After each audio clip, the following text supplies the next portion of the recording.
Since the invasion of Israel by Hamas on October 7, 2023, the international media, humanitarian organizations, and UN-affiliated agencies have relentlessly pushed one of the most damaging blood libels in history, that Israel is deliberately starving the people of the Gaza Strip.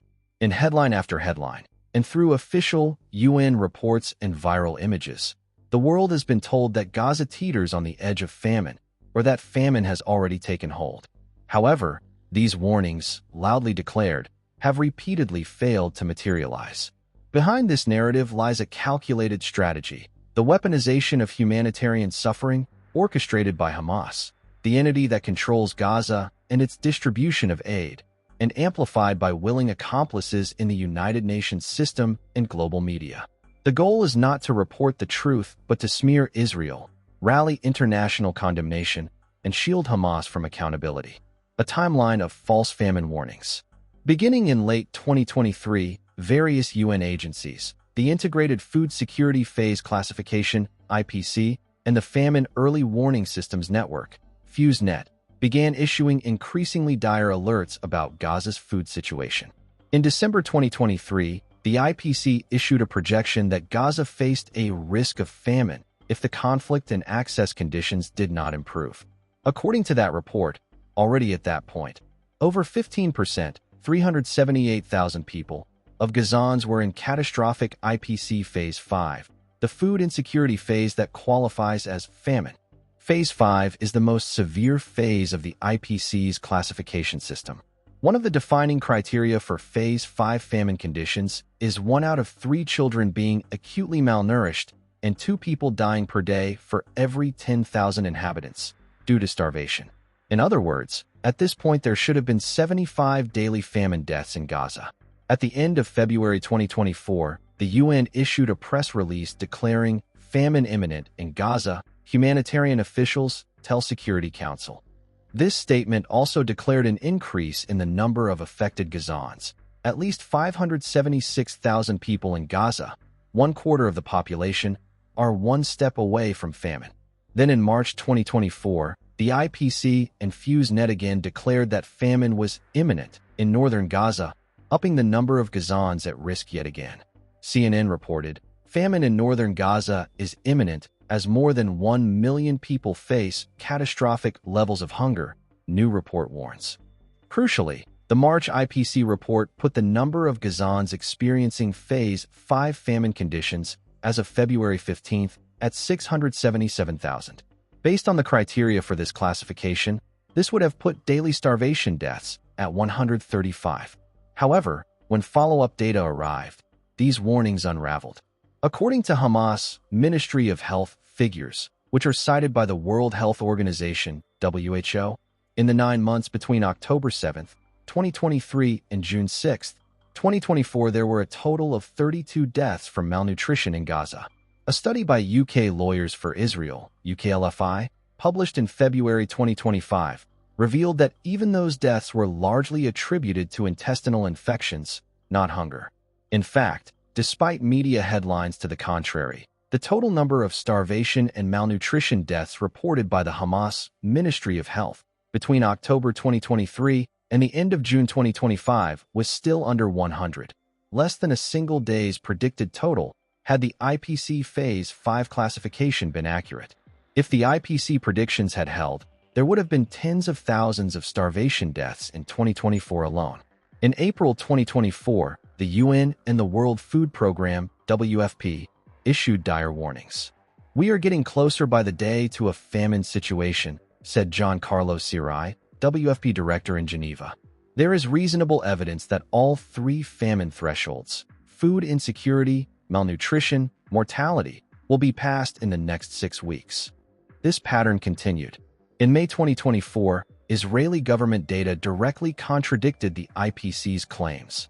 In June and July 2024, media reports continued to cite a high risk of famine, but none could point to actual data proving that famine had occurred. The famine never arrived, but the headlines kept coming.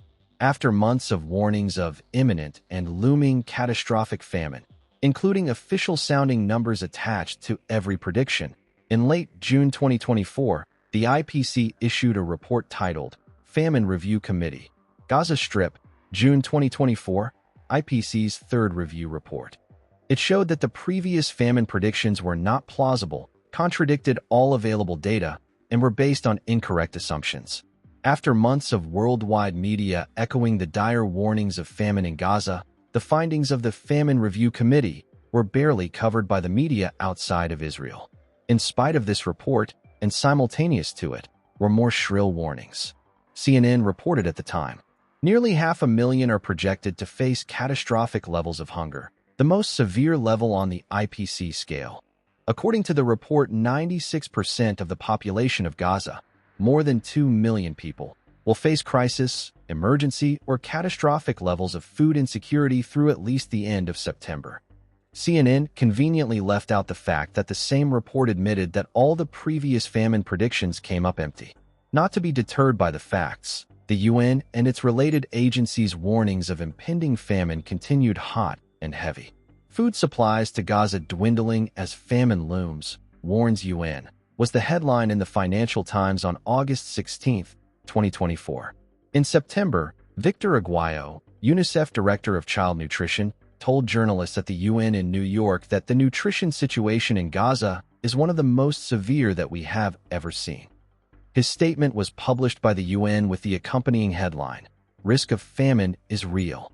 Then on October 17, 2024, the WFP/IPC published another report which declared that hundreds of thousands of people in Gaza risk famine this winter. The next month, The Guardian reported that a committee of global food security experts, called the Famine Review Committee, declared that there was a strong likelihood that famine is imminent in areas of the northern Gaza Strip. By December 2024, FuseNet was forced to retract part of its similar predictions due to flawed population estimates. Yet no equivalent retraction appeared in the media. Instead, the world was left with the impression of ongoing, deliberate Israeli starvation policies, despite overwhelming evidence to the contrary. After January and February 2025 saw unprecedented quantities of food entering Gaza, the WFP website declared that the surge in aid starts pulling people back from the brink of starvation. No starvation after all, once again. Regardless of the consistent failure of the dire warnings of famine to come to fruition, the repetition of statements and headlines throughout 2024 set the narrative in the minds of the world: famine in Gaza. Tellingly, the warnings were always couched in language that allowed for plausible deniability. There was always a risk of an imminent or looming famine, a famine that just never arrived.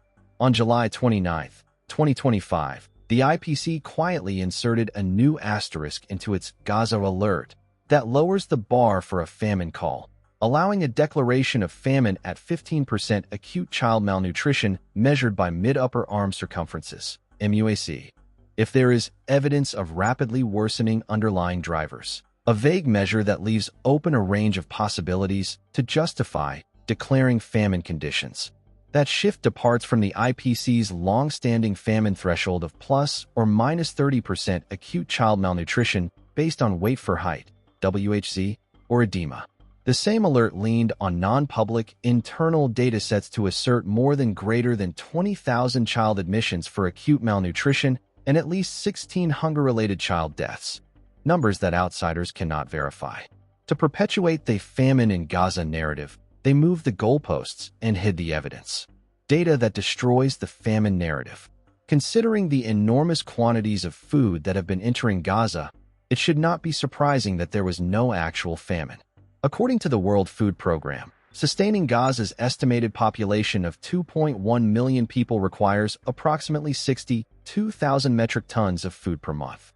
The Coordinator of Government Activities in the Territories, COGAT, the Israeli body overseeing civilian affairs in Gaza, has meticulously tracked food aid volumes and published transparent, detailed reports. From March through December 2024, 788,216 tons of food aid entered Gaza, an average of 78,821 tons per month, more than 25% above the WFP's stated threshold. On January 19, 2025, one day before the second hostage release ceasefire went into effect, humanitarian aid shipments surged. January saw 164,148 tons of food enter Gaza, more than twice the 2024 monthly average. February was even higher with a whopping 216,075 tons of food aid.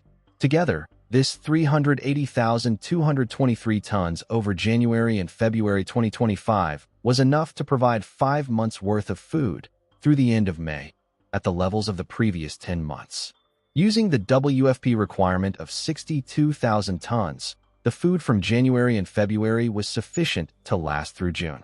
It is important to note that these figures are not estimates. They are publicly available, verifiable numbers released by COGAT and monitored by international agencies. On March 2, 2025, with the ceasefire hostage release deal falling apart, Israel stopped allowing aid into Gaza. Despite the massive quantities of food that had just entered Gaza in the previous 2 months, within days the starvation claims resumed. Already on March 19th, Turkey's state-run Anadolu agency ran the headline, "Gaza officially enters first stage of famine amid Israeli blockade." The UN was not far behind. On April 25th, UNRWA Commissioner General Philippe Lazzarini declared, "Children are starving in Gaza." And on April 28th, the UN's official website stated, "Gazans face hunger crisis as aid blockade nears 2 months."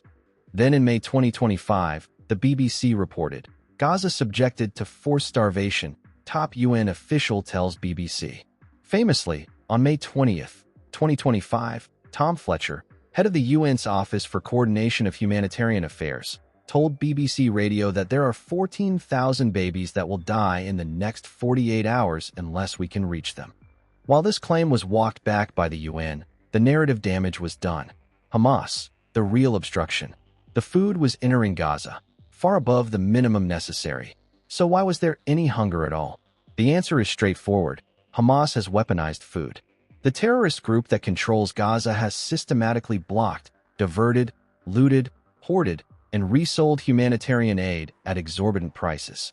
Multiple verified reports, including videos and testimonies from Gazan civilians, as well as admissions from UN agencies, show that Hamas and their affiliated vendors have seized the vast majority of aid shipments. Civilians have reported food being resold at inflated prices or being distributed only to Hamas loyalists. The UN has admitted that nearly 90% of the aid it sent to Gaza was intercepted before reaching its intended recipients. One Gazan mother told the BBC, "I swear I didn't see any part of the aid. It enters Gaza, but people steal it, and it disappears." This is not an isolated incident. It is the norm under Hamas rule.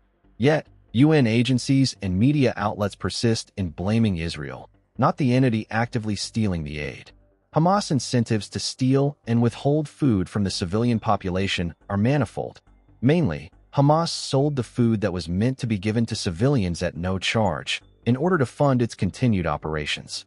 It is estimated that Hamas has profited by roughly $500 million from sales of stolen humanitarian aid.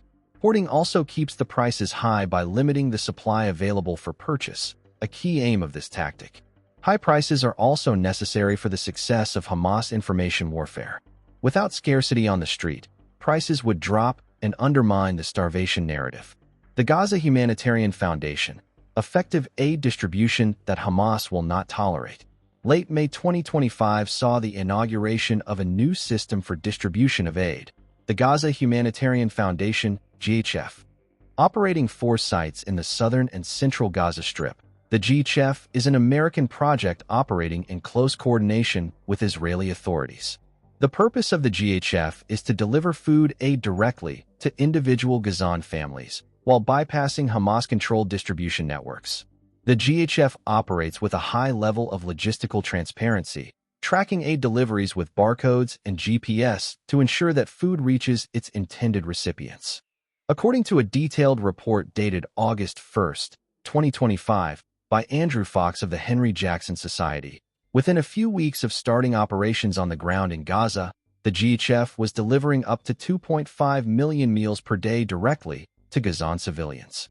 By mid-July, the cumulative meals delivered surpassed 52 million over approximately 5 to 6 weeks, and by the end of July, this figure was even higher, GHF reported over 100 million meals delivered by late July. The success of this model, circumventing Hamas's control, proved a threat not only to Hamas's grip on humanitarian aid, but also to the UN agencies that had proven ineffective in ensuring safe, reliable distribution. Who's doing the killing? Asked U.S. Ambassador to Israel Mike Huckabee, adding, "That's a good question. You honestly think it's some U.S. contractors? Or it's the IDF just gunning people down? Or is it Hamas? Because it's business to them. If they can keep people from getting the free food, then they can sell the food that was supposed to be given to them for free. That's what no one seems to be wanting to talk about. Why not?" The GHF exposed the falsity of the narrative that Israel was the cause of hunger in Gaza. Hamas responded with threats and then violence. Hamas attacked distribution centers and intimidated aid recipients. The GHF has come under fire, literally, from Hamas and some local clans loyal to Hamas, even murdering Gazans who were working for GHF. At the same time, the UN and its agencies have launched an international pressure campaign on Israel to revert to delivery of aid only through UN-related groups. Notably, when Hamas rejected a recent ceasefire, they stated that one of their demands for a deal is that the GHF be completely dismantled. At the same time, a disinformation campaign was launched, with near-daily false claims in international media that the IDF is shooting Gazans coming to the GHF distribution sites, killing some. There is even a locked, uneditable Wikipedia page titled 2025 Gaza Strip Aid Distribution Killings, which reports as fact. Since May 27, 2025, amid a famine in Gaza Strip, more than 1,965 Palestinian civilians seeking aid have been killed and thousands more have been wounded in the Gaza Strip when being fired upon by the Israel Defense Forces, IDF, armed gangs, and contractors hired by the Gaza Humanitarian Foundation, GHF. In late June and July 2025, international media, including the BBC and PBS, amplified claims by former GHF contractor Tony Aguilar, who alleged he witnessed war crimes and indiscriminate use of force by the IDF soldiers' contractors at aid sites in Gaza. However, the GHF swiftly pushed back, stating that Aguilar had been fired on June 13 for poor performance, erratic behavior, and volatile conflicts with staff. The GHF also accused him of fabricating and backdating documents to support his claims. These charges were reported by outlets such as the Times of Israel, which described GHF's presentation of file metadata evidence as discrediting Aguilar's account. Regardless of Aguilar's questionable credibility, legacy media outlets uncritically reported his testimony, as if it were an unbiased report by a courageous whistleblower. The idea that the IDF would shoot civilians collecting aid from an apparatus the Israelis themselves helped to implement is laughable on its face. Israel's entire strategic goal in facilitating the GHF's aid delivery is to separate the daily needs of Gazans from Hamas and from areas under Hamas control. Why would the IDF attack Gazan civilians coming to the distribution sites? The daily claims of deaths from IDF fire distribution sites always come from staff at Hamas-controlled hospitals or unverified eyewitness testimonies. There has yet to be even a single video clip of such an incident occurring, even as virtually every move anyone makes in Gaza is recorded on a smartphone and shared widely. Were it the case that IDF soldiers actually killed a single civilian at an aid distribution site, there would be some visual evidence to support this claim. The weaponization of hunger. Hamas exemplifies a tactic described by Colonel John Spencer, chair of urban warfare studies at West Point. When a group causes starvation among its own population, he recently wrote of Hamas, "It is weaponizing that deprivation to gain political and moral leverage." In late July 2025, it was widely reported that close to 1,000 truckloads of food aid that had already been allowed into Gaza were sitting untouched, waiting for UN-affiliated contractors to pick it up. The quantity of food sitting out in the sun was sufficient to feed Gaza for weeks. When the UN agencies claimed logistical and security problems picking up the aid, the GHF offered to help secure its delivery to the people at no charge. The UN refused the offer. Hamas' tactic of starving the civilian population of Gaza for political gain should not surprise anyone. Just as Hamas places rocket launchers in schools and stores weapons in hospitals, it hoards food and obstructs aid. not in spite of the suffering it causes, but because of it. The reports of hungry children and the exorbitant prices of food in the Gaza markets are meant to incite international outrage, not against Hamas, but against Israel. Exploiting sick children for propaganda. Perhaps the most emotionally manipulative aspect of the starvation narrative is the use of sick children in media campaigns. 3 high-profile cases reveal how misleading and staged these portrayals can be. The first is the instance of Wateen Abu Amona, featured by the BBC. Photos showed the infant wrapped in a garbage bag, with claims that no diapers or formula were available. Yet other videos show the same baby being bottle-fed and wearing diapers, and the mother appeared healthy. These contradictions were never addressed. Then there is the instance of Osama al-Raqib. The Italian newspaper Il Fatto Quotidiano published a front-page photo of what looks like a severely malnourished child under the headline, "If this is a child?" The accompanying story included an interview with Francesca Albanese, the UN Special Rapporteur on the occupied Palestinian territories. Albanese accused the Italian government of being complicit in what she called Israel's starvation policy. It turns out that the child suffers from cystic fibrosis and has been in Italy undergoing medical treatment since early June.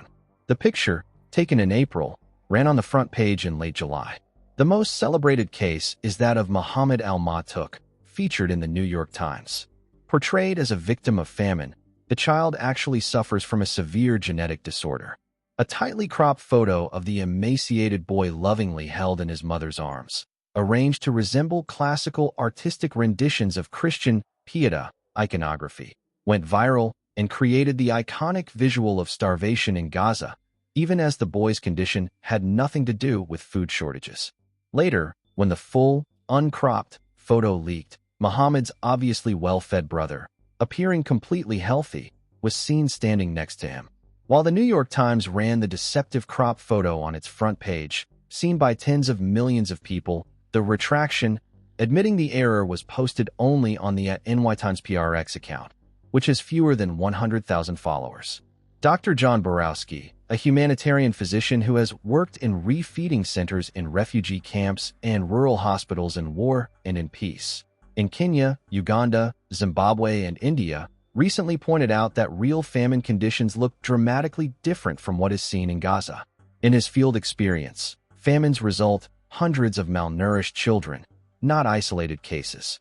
By contrast, images coming out of Gaza show individual sick children whose conditions are more consistent with chronic illness, such as cerebral palsy or cancer, than with starvation.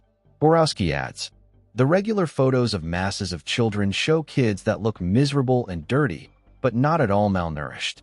You can look at their average MUSE mid-upper arm circumference and see that it is okay. Many adults seem to even be overweight. When food is scarce, everyone gets skinny." Also, pictures of an individual child with an abnormal MUSE have been used to prove malnutrition, but 3% of normal well-fed kids have an abnormal MUSE. So this is deliberate disinformation. The latest Hamas-sourced death toll from malnutrition reports twice as many adults as children dying from malnutrition. This makes absolutely no sense. 2/3 of famine deaths should be children, especially in such a young population where 50% are under 18. These distortions reinforce the conclusion that much of the famine information is built on false visuals and flawed data, deliberately constructed to inflame outrage against Israel. A deliberate hoax. For nearly 2 years, the world has been bombarded with claims of looming starvation and then full-blown famine in Gaza. But the facts, mortality data, aid volumes, eyewitness accounts, tell a different story. There is no Israeli-caused famine in Gaza, and there never was. This hoax has paid great dividends for Hamas, and is likely a reason, along with the announcement by French President Emmanuel Macron that he would recognize a Palestinian state, which gave Hamas renewed hope that they could win the war, that they recently walked away from a ceasefire, hostage release deal that looked all but complete. Macron's pledge to recognize a Palestinian state, quickly joined by the UK, Canada, and Australia, and the most recent surge in aid into Hamas-controlled areas through airdrops and increases in trucks entering Gaza, together with the aggressive demonization of Israel in the media and diplomatic arena, have led Hamas to believe that time is on their side. Hamas knows that it has no chance of beating the Israel militarily, but its propaganda war has been a smashing success. If all it takes is keeping Gaza's civilians hungry and desperate, that is a price Hamas is more than happy to pay.